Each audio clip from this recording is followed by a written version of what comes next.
Welcome to Pause with Polly in our season of Lent.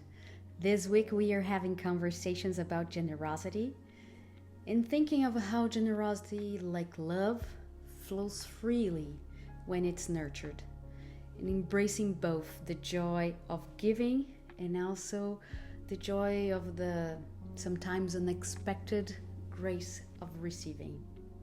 Today, March 31st, we are exploring cultivating generosity, starting in the words of Shannon Duckworth, and she's the one who wrote the regional message from our Lent booklet. And in her message from Sunday, she mentioned, at its core, generosity is an expression of love and compassion, enriching both the giver and the receiver in immeasurable ways. The root of the word generosity comes from the Latin gen, G-E-N, meaning to produce or to give birth. And in many ways, generosity does exactly that. It creates new possibilities, it opens doors, and breathes life into the spaces between us. A financial gift, for example, can spark fresh beginnings and opportunities. A word of encouragement can lift someone's spirit. A simple act of generosity can restore faith, can revive hope, and can forge meaningful connections where none existed before. It's often easier to give than to receive, and many of us have been taught to be independent, to handle things on our own, not to be a burden to the society and to the other. But what if, in receiving, we are actually offering someone else the gift of giving? What if saying yes to kindness is as sacred as offering it?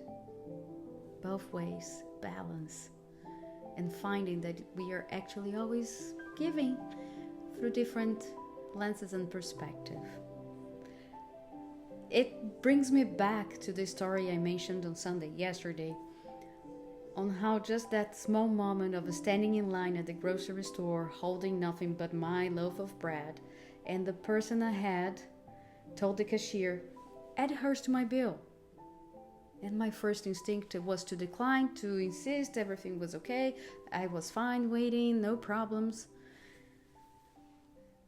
But then I just actually stood back, accepted, smiled, saying just, thank you. Thank you, stranger. And that moment shows me that it isn't, once again, it isn't about what we give. It's also about allowing others that opportunity to give. It's about making a space for love and kindness to move through us, whether we are the giver or the receiver.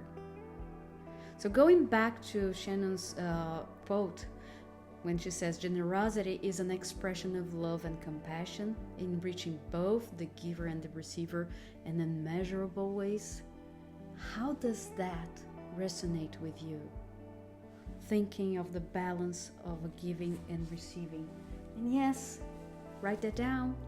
Be an spectator of your own life. Put into words. How does that resonate with you? Take some time thinking of it. And I am going to say one more time, because it's also for me to practice that. If receiving is sometimes uncomfortable, what would it look like to see it as an opportunity for someone else to give? What would it look like allowing the other the opportunity to give? Think of those words, write them down. Take that in your heart. I appreciate you for being here, giving me the opportunity to speak from my heart. Thank you. I appreciate you.